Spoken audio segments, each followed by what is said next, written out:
I don't know how I managed it, but this year, the majority of our summer harvest has come all at once. And even though that seems like it would be super awesome, and it is, I'm really pumped about it, but at the same time, it has also been very overwhelming. Usually I'm a little bit better about spacing things out so I can preserve things a little bit at a time, a little bit every day. But with so much coming in at once, it has been hard to manage it all. Especially now that tomatoes are in peak season. They are such a versatile crop, but at the same time, they are really time consuming to preserve. And I know a lot of times you can just like pop them in the freezer if you need to get to something else, but our freezers have been really pretty full and not enough space for all of the tomatoes that I had. So we started out preserving tomatoes by making canned pizza sauce.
Another thing that we make with our tomatoes each year is spaghetti sauce.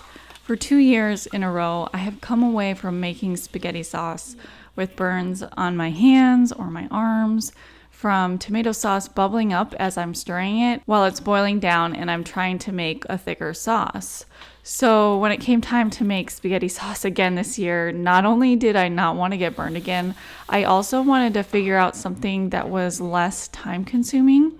So I searched for another solution and I saw over on Living Traditions channel that Sarah had used an electric roasting oven to boil down her tomatoes, and I thought I would give that a try.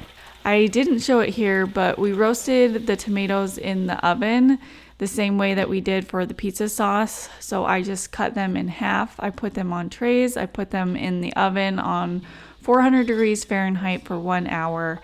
And that takes out a lot of the liquid right at the get-go. And then I put them through the sauce maker, which removes the seeds and the skins. And then I put all of that tomato liquid and the other ingredients in the roasting pan. I turned the roasting pan on to 300 degrees Fahrenheit and I left the lid off the top so that the liquid could evaporate. Put it all in there in the evening and I let it cook overnight. And when I would get up to nurse the baby in the middle of the night, I went out there and I stirred it.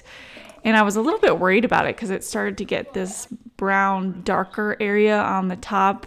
And I was thinking it might have a funny flavor or a little bit of a burnt flavor. But by the time morning came around, it had boiled down to a nice thick sauce. And after a taste test, I determined that the roasting pan was a success, and it was so much easier than standing over a hot pot and stirring while the tomato sauce boiled down. The roasting pan, I am going to do that every single time I cook tomatoes from here on out. This year we had a really good melon harvest. We ate them fresh, and one variety that I grew was a little too soft for our taste, but it was really sweet. So I would make this melon slush drink every night with the melon, some lemon juice, vanilla ice, and maple syrup. And it was really good. The rest of the melons we decided to freeze dry to have for winter. This is the first time we have done any freeze drying of the melons. And it was interesting because half of us in our family like melon and the other half doesn't love it. So I thought maybe if we freeze dried it, it would convince my kids that aren't huge fans of it to like it, because freeze drying concentrates the sugars and the flavors, but that was not the case. My kids who don't normally like melons said they didn't really like the freeze dried version either. And those of us that liked it thought it was delicious. Another tomato recipe that I've been looking forward to trying is a veggie loaded marinara sauce, and it's from the book Freeze Fresh.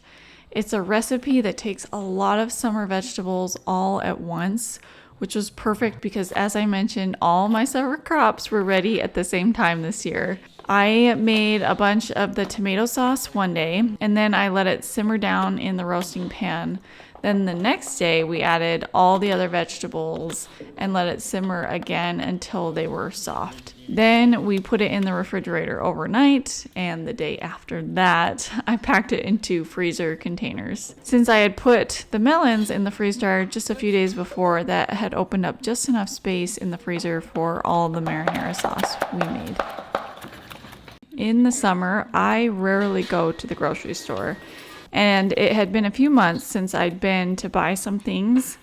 I needed to go and grab some vinegar we were going to make some pickles soon. So whenever I go to the grocery store, I get shocked by how much inflation has raised the prices, because I don't go often enough for it to be like a slow incremental rise. It's always a big jump in the cost. And I'm telling you this all because I was having this conversation with Cam in the background of the video about how shocked I was at the prices of things, and I decided to leave the audio in there. Yeah, I don't know how people can afford not to have a garden. I am completely serious. After going to the store, I didn't even I bought vinegar and 3 other things, and it was $100. How do people do that? Of course, a garden can be expensive too, but I look at everything I purchase for the garden as an investment. I always make my money back and then some.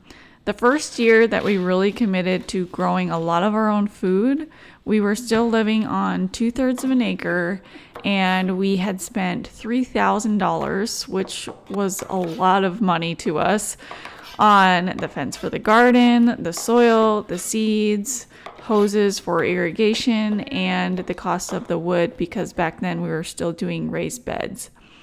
That same year, our grocery bill dropped from $1,200 a month to about $525 a month. So over that year, we saved $8,000 by growing a large portion of our own food.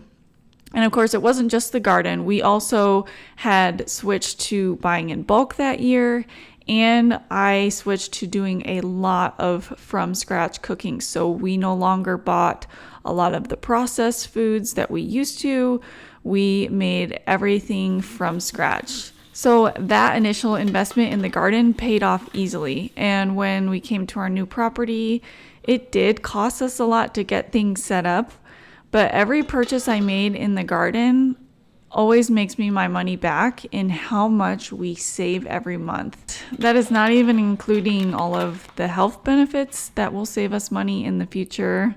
I mean, that's like a hopefully thing, that we won't have as many health problems and medical bills because we are eating so much from the garden and so much from scratch.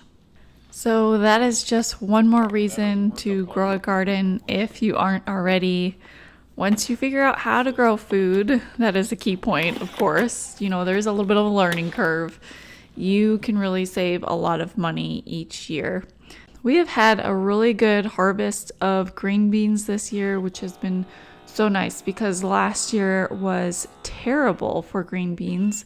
We were in a drought and there was a lot of heat, and I did not have irrigation hooked up last year. So my green beans really suffered then. And so it's a really big blessing this year to have an explosive harvest.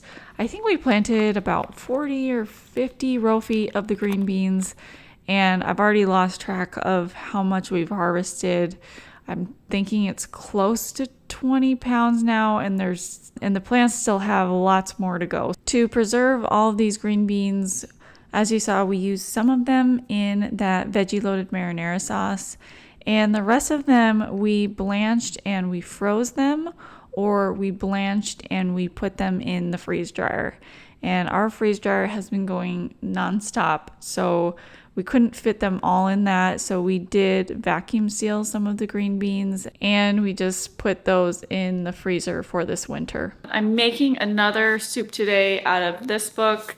This has the Cajun black-eyed peas, it has the sausage and bean soup, and today I'm making an enchilada chicken soup. I'm doing a lot more soups this year because that is what we eat a lot of. I started working on this yesterday or maybe the day before, and things were just crazy around the house and I had a lot to like finish up in the garden, so I wasn't able to work on this. So I'm finishing it today. I've got this chicken that I boiled in the pot here, and I'm gonna take that out and like separate it out. The recipe said to use boneless thighs. I used bone-in, so I need to take them off the bones. But I have this really nice broth too that I'll be able to use in this recipe as I was boiling the chicken to prep it. And then I've got my beans all soaked and ready, and we just need to chop up some veggies.